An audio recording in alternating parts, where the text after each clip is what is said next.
Welcome to the Franchise Freedom Podcast, where you can escape the corporate trap through franchise ownership. Here's your host, Giuseppe Grammatico, the Franchise Guide.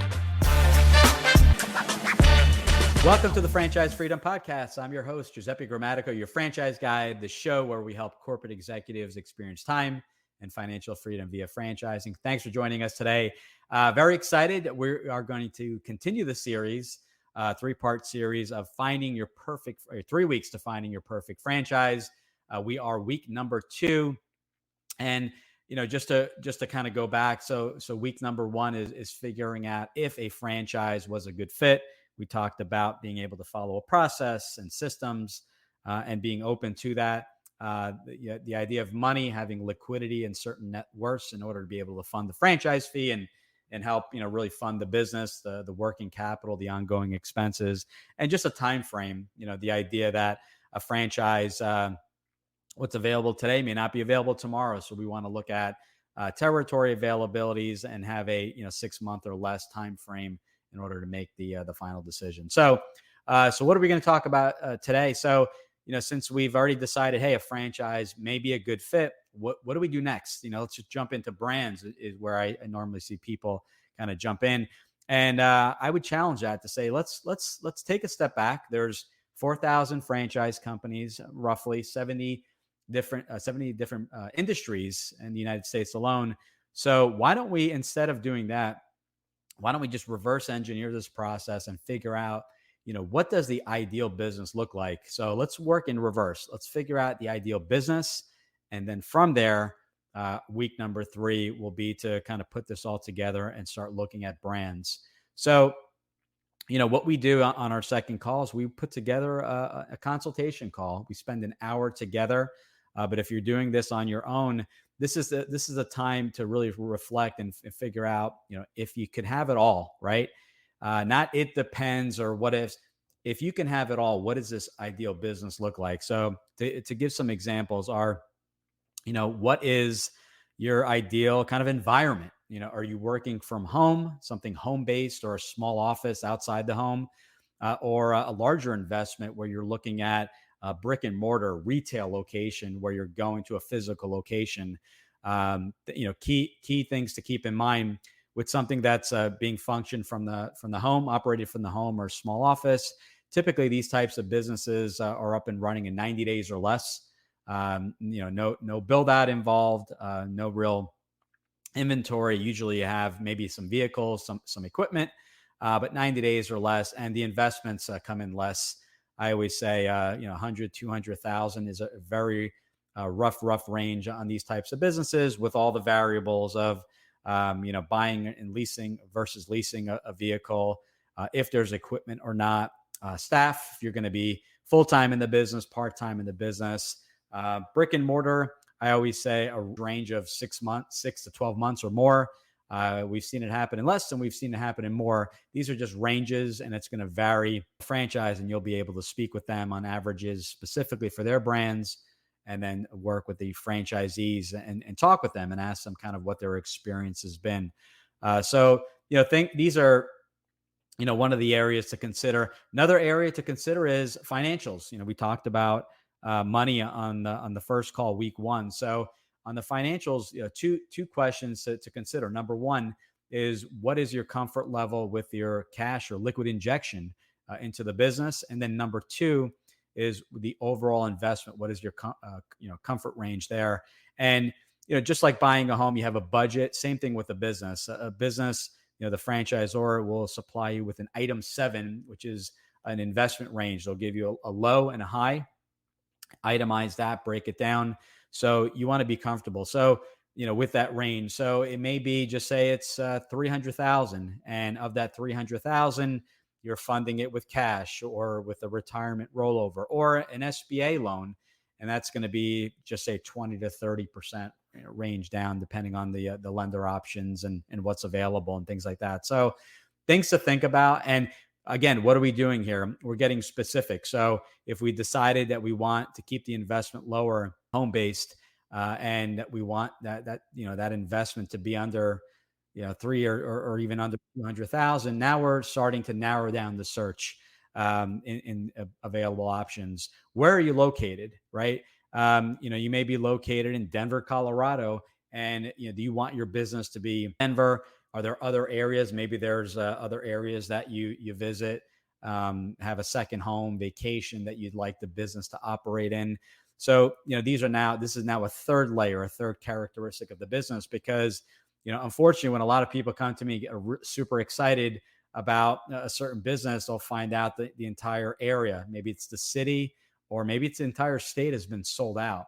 And that's not readily available on the website. You may just look and say, well, there's only one location in the state of Colorado that's open and operated.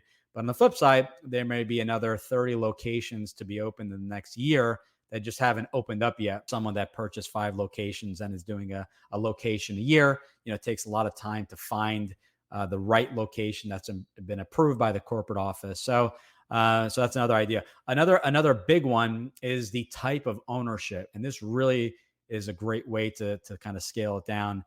You need to figure out if you want to run this business full-time or if you want to run this business part-time.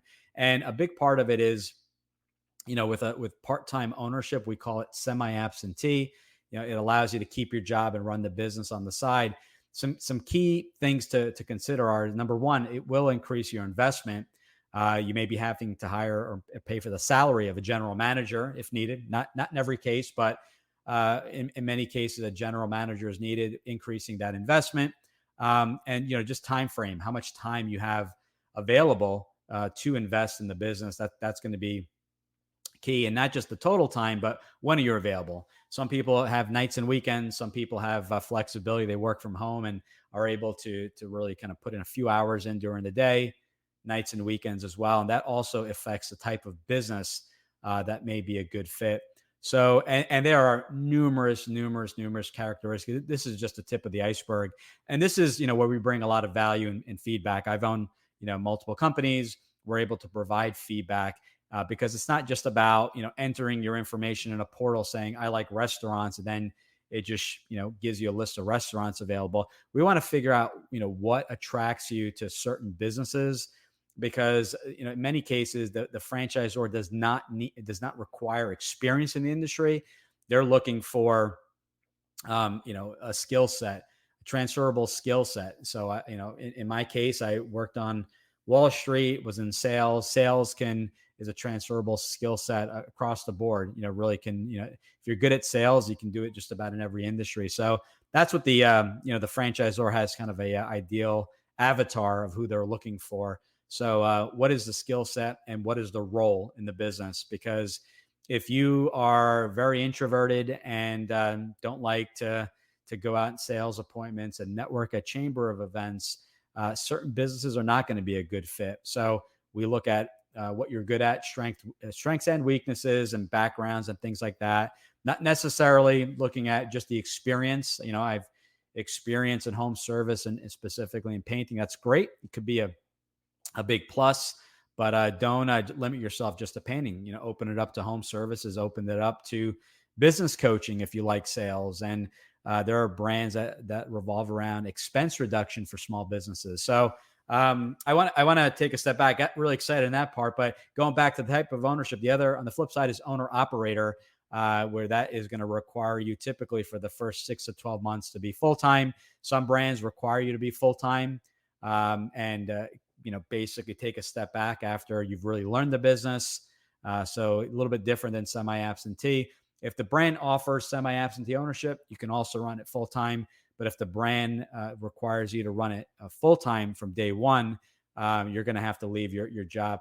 I've seen on occasion a franchisor allows the key employee, maybe a general manager, to have some equity in the business.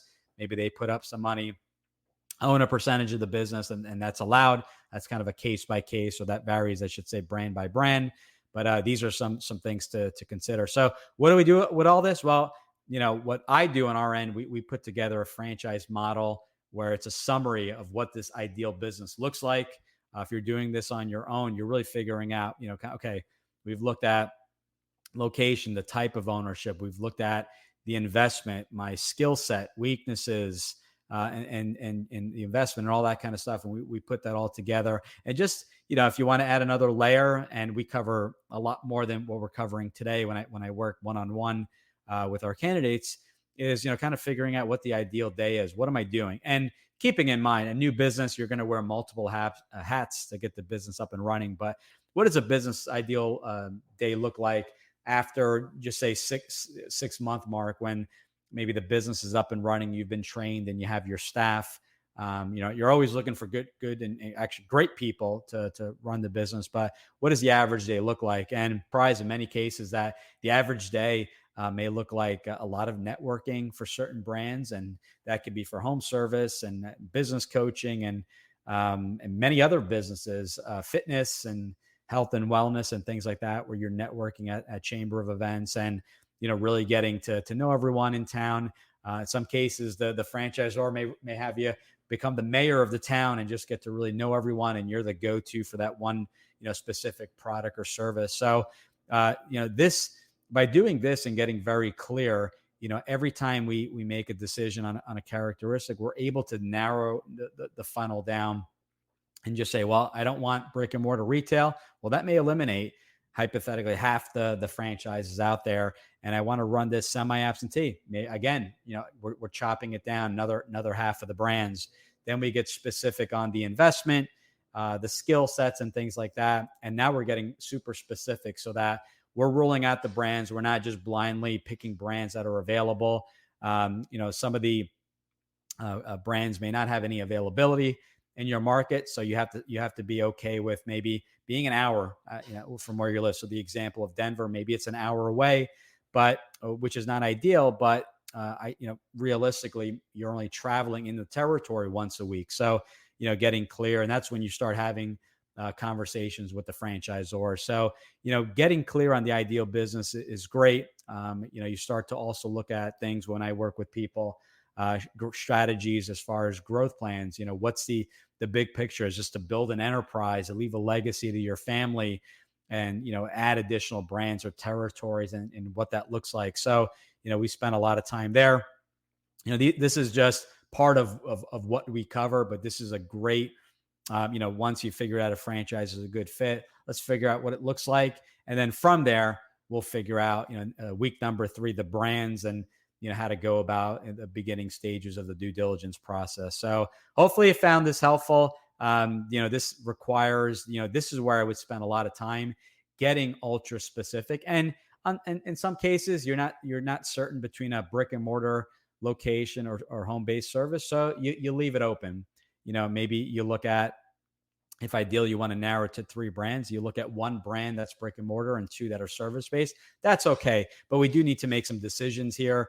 The budget, the location, and things like that. In the ideal world, this is required. It's a big investment. It's going to require a lot of your time. So, we're looking at things, I always say the better the match, the more sustainable the business, and the odds of success are going to increase because you have a great brand backing you up.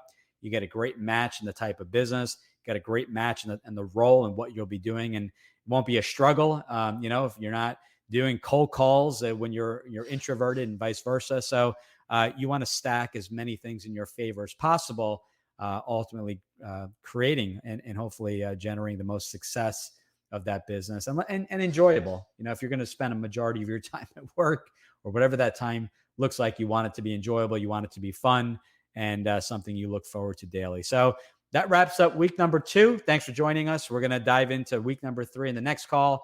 Next show, where we're talking about brands and kind of putting this all together and starting that due diligence process. So thanks again, and we will talk soon.